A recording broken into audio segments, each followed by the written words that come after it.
My name is Father Anthony, and I currently serve as the pastor of Queen of Apostles Parish. Before this assignment, I served at St. Lawrence the Martyr in Santa Clara, St. Nicholas and St. William in Los Altos, and my very first assignment after my ordination in 2012 was at St. Christopher Parish. Yeah. As a baby priest back then. Yes. As I begin, I want to acknowledge something very important.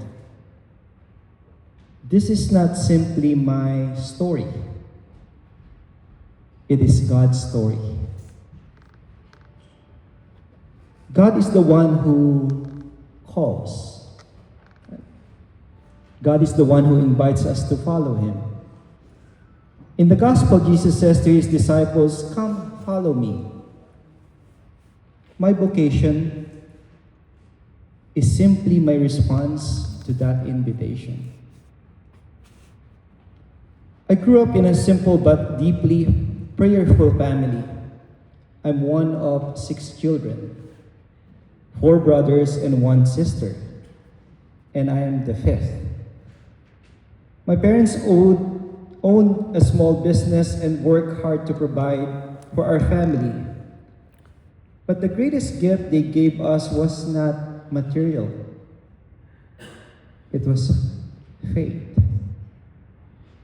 Every Sunday we went to Mass, we received the sacraments. Every evening our family prayed the rosary together. And my parents would ask us to take turns leading the prayers. Looking back, I realized those simple moments shaped my vocation. My parents taught me that prayer is at the center of life, and that in every situation, we turn first to God. I entered the high school seminary just as my older brothers had done, so all of us. However, none of them continued to priesthood. My parents were also hesitant about me joining the seminary. And because my mom said, specifically back then, they're not joining, why would you go and enter the seminary? And after high school, I decided to attend a regular university and studied occupational therapy. So, high school seminary, occupational therapy. It was a meaningful profession. But deep inside, there was still a question. Lord, what are you calling me to do? While working as an intern, I cared for a patient who had suffered a serious motorcycle accident. Because of his spinal cord injury, he could not move from neck down. Just imagine. One day, he looked at me and asked, "Anthony, have you ever thought about going back to the seminary?" Just one question. That question surprised me. It felt as though God Himself was speaking directly to my heart. Of all the things He could have asked, He asked the one question I had been avoiding. That very moment changed my life. I told myself, Lord, okay, I'll give you this 1 year. I entered the seminary trusting that God would reveal His plan. After my first year, relatives here in the Diocese of San Jose encouraged me to contact the vocations office.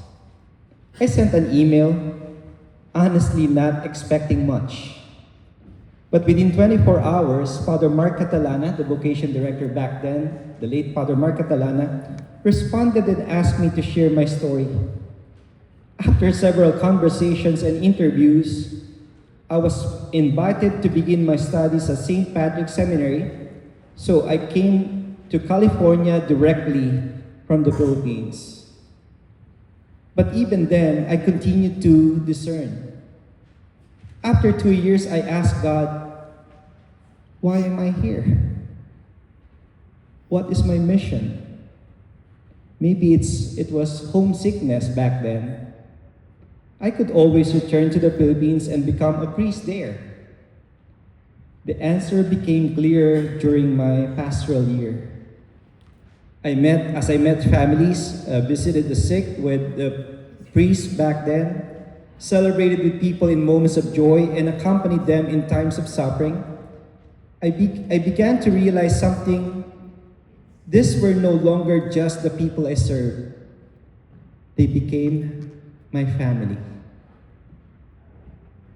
God was not only calling me to become a priest, He was calling me to become a priest here in the Diocese of San Jose.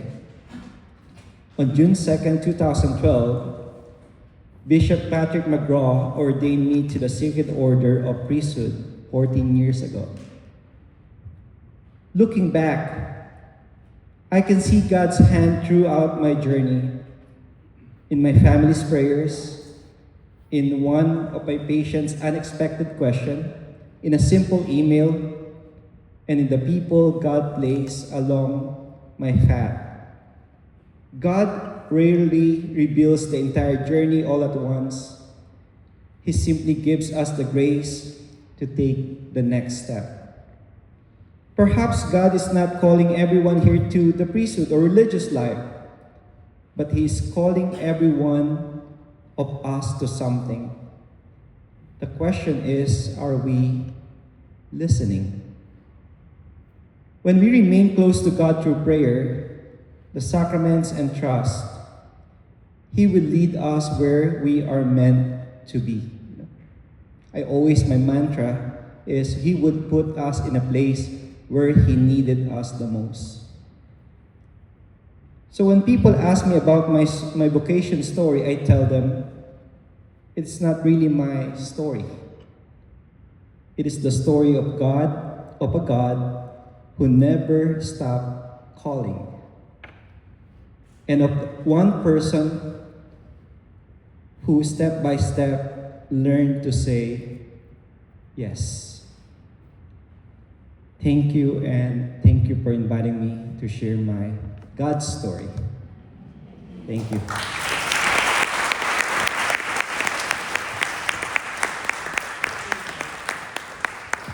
Thank you, Father Anthony. That was beautiful. And now I